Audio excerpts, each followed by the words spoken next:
no me puede dar un tiro. Comenzó el tiroteo allí. Oye, me comenzaron gente gloria a Dios, a hacer heridas. Gente mataron en aquel lugar. Yo me metí debajo de una mesa. Y usted sabe lo que yo hice. Comencé a invocar a Jehová. Gloria a Dios. Dios, ayúdame.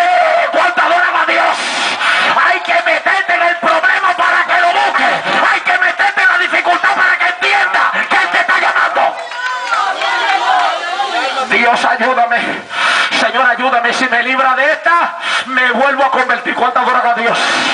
Me voy a convertir, Señor. Dame una oportunidad. Dame una oportunidad. Dame una más. Si tú me das esta y me libras, yo te voy a servir.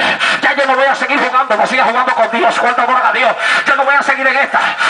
Esta noche me voy a entregar a Dios. Esa noche, oh gloria a Dios, cuando se acabó la balacera, llegó la policía. Vieron cadáveres, gente herida.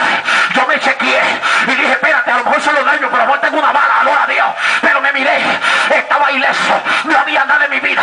Y dije, Dios ya está bueno. Yo no voy a seguir jugando contigo. ¿Cuánto adoran a Dios? Yo te voy a servir. Cuenta conmigo desde esta noche. Oh gloria, en medio de una discoteca. Yo le dije, Dios, te necesito. Estoy vacío. Quiero a ti. Gózate, gózate en esta noche. Gózate, dile, no tienes que esperar 38. Esta noche es tu noche.